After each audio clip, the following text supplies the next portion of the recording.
जरांगे पाटलांसारखीच सर्वांच्या मनात भावना असल्याचं उदयनराजे भोसले म्हणाले। चूक कोणाची काढण्यापेक्षा मराठा आरक्षण मिळणं महत्त्वाचं असल्याचं उदयनराजे भोसलेंनी म्हटलंय। तर जातनिहाय जनगणना करा, आरक्षणाचा प्रश्न मिटेल असंही उदयनराजे भोसले म्हणाले।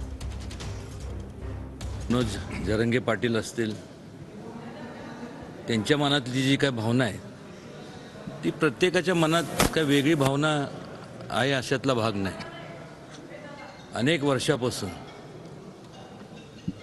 म्हणजे जवळपास 4 तप झाले, 40 वर्ष लोटले, पण अजून देखील मराठा समाजाला न्याय मिळाला नाही आजपर्यंत। मग चूक कोणाची हे काढण्यापेक्षा न्याय मिळाला पाहिजे या मताशी सगळे जे आमदार आपलं काय इथं उपस्थित होते त्या सगळ्यांचं सहमती आहे। प्रामाणिक मत मला जर विचारलं तर 10 वर्षानंतर जनगणना झाली पाहिजे जातीने, ती करा ना, त्याची श्वेतपत्रिका जाहीर करा, हा प्रश्न आपोआप मिटेल। आणि जर सोडवायचं असेल तर ह्याच्या पलीकडे दुसरं काही तुम्हाला पर्याय नाही आहे। ह्यांनी सांगायचं आम्हाला त्याच्या 50% आत द्या, 50% हे द्या,